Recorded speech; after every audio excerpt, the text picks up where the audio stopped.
Hi welcome to the AP pharma YouTube channel. ప్రస్తుత రబీ సీజన్లో ఉల్లి సాగుకి రైతులందరూ ఆసక్తి చూపిస్తున్నారు. అయితే ఇప్పుడు రబీ సీజన్లో మార్కెట్ రేటు ఎలా ఉంటుంది, మరియు క్వాలిటీ విత్తనాలు ఎక్కడ లభిస్తాయి, అధిక దిగుబడి సాధించడానికి గల మార్గాల గురించి మనం ఇప్పుడు తెలుసుకుందాం. ముఖ్యంగా ఖరీఫ్ సీజన్లో ఉల్లి సాగు చేసిన రైతులకి కొంతమందికి నష్టం వచ్చింది, కొంతమందికి లాభం వచ్చింది.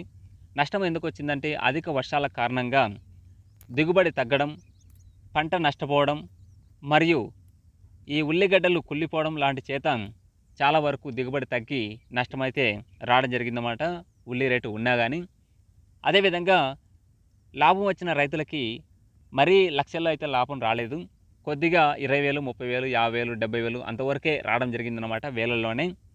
అది కాకుండా ఇప్పుడు మార్కెట్లో ఉల్లి అప్రాక్సిమేట్లీ కేజీ 100 రూపాయలు అమ్ముతుండడం, అదేవిధంగా చిన్న ఉల్లిగడ్డలు సైతం 60 రూపాయల పైనే అమ్ముతుండడం అనేది విశేషం. అయితే రైతుల దగ్గర నుంచి దళారులు 4,000 రూపాయల నుంచి కింటా 6,000, 7,000 రూపాయల వరకు కొనడం జరుగుతుంది. ఎందుకంటే గడ్డలు కుళ్ళిపోయినాయి అలా కారణం చేత చెప్పడం అనేది, తక్కువ తీసుకోవడం అనేది జరుగుతుండేది, అది అందరికీ తెలిసిన విషయమే. అయితే ప్రస్తుత రబీ సీజన్లో చాలామంది రైతులు ఈ ఉల్లి సాగుకి ధర బాగా ఉండడంతో ఆసక్తి చూపిస్తున్నారు. అయితే వీటికి ధర ఎలా ఉంటుంది అనే అంచనాకు మనం ఏ విధంగా రావాలంటే, డిమాండ్ ఎక్కువ ఉంటే ధర ఉడక ఎక్కువ ఉంటుంది, దిగుబడి ఎక్కువ ఉంటే ధర తక్కువ ఉంటుంది, దిగుబడి తక్కువ ఉంటే ధర ఎక్కువ ఉంటుందన్నమాట. అది మనం గమనించాల్సి ఉంటుందన్నమాట. ఒకటి విషయానికి అది ఎలా అంచనాకు వస్తామనేది మనకి తెలియకపోవచ్చు. అయితే గతంలో 2019 డిసెంబర్లో ఉల్లి ధర దాదాపు 18,000 రూపాయల వరకు చేరింది. తర్వాత జనవరి, ఫిబ్రవరి విషయానికి వస్తే 2,000 రూపాయలు, 1,000 రూపాయల వరకు తగ్గిందనమాట. తర్వాత ఈ సెప్టెంబర్ లాస్ట్ నుంచి, ఈ 2020 సెప్టెంబర్ లాస్ట్ నుంచి ఈ ధర మళ్ళీ పెరుగుతూ 2,000, 3,000, 5,000, 6,000, 8,000 వరకు పెరుగుతూ వచ్చింది. ఈ విధంగా మనకి ఈ అధిక వర్షాల కారణంగా దిగుబడి తగ్గిపోవడం వలన ఈ రేట్ అనేది మళ్ళీ ఉంటుందన్నమాట. అయితే రబీ సీజన్లో ఇలాగే కొనసాగుతుందా ఈ ధర అంటే, జనవరి వరకు ఈ ధర ఉండే అవకాశం కూడా ఉంటుందన్నమాట.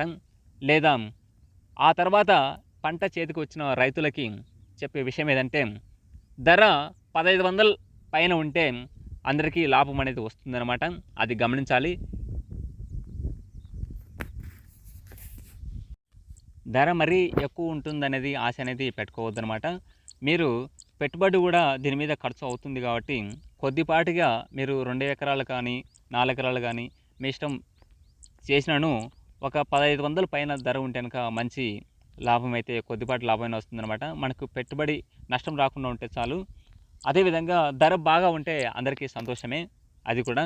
ఎందుకంటే రాబోయే ఒక 4 నెలల వరకు ధర ఇదే విధంగా కొనసాగుతుందనేది గ్యారంటీ అయితే లేదనమాట. దీన్ని దృష్టిలో పెట్టుకొని అందరూ పంట అనేది సాగు చేయాల్సి ఉంటుంది.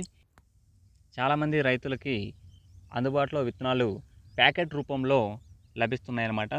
అవి కొన్ని గ్రాములే, అంటే 100 గ్రాములు కావచ్చు, 250 గ్రామ్స్ కావచ్చు, అవి 1,000 రూపాయల వరకు అమ్మడం జరుగుతుందన్నమాట. అయితే మీరు ఎకరం లోపు లేదా సెంట్రల్లో మీరు ఈ విస్తీర్ణంలో ఉల్లి సాగు చేస్తే ఆ ప్యాకెట్ రూపంలోనే తీసుకోండి. కానీ ఎకరము పైన ఉండి, అంటే 2 ఎకరాలు 4 ఎకరాలు విత్తనంతో సాగు చేసే వాళ్ళు క్వాలిటీ విత్తనాలే రైతుల దగ్గర నుంచి లభిస్తున్నాయన్నమాట. మీరు లోకల్లో ఏదైనా మీరు కనుక్కోవచ్చు, లేదంటే వాటికి సంబంధించి ఇన్ఫర్మేషన్ అనేది నేను ఇవ్వడం జరుగుతుంది. ఇక్కడ నుంచి మేము ట్రాన్స్పోర్ట్ అయినా మీకు విత్తనాలు అనేది చేస్తాము, కానీ ఆ విత్తనాలు ట్రాన్స్పోర్ట్ చేయడానికి అనుకూలంగా ఉంటే మీకు చేస్తానన్నమాట. లేకుంటే మీరు లోకల్లోనే దాదాపు తీసుకుంటే బెటర్ వస్తుందన్నమాట, విత్తనాలకు సంబంధించి క్వాలిటీ విత్తనాలు అనేది. ఇది ఆ క్వాలిటీ విత్తనాలు అనేది మీ దగ్గరలో లోకల్లోనే సంప్రదించండి. మరియు దిగుబడి పెరగడానికి ముందు ముందు వీడియోస్లో మనం తెలుసుకుందాం.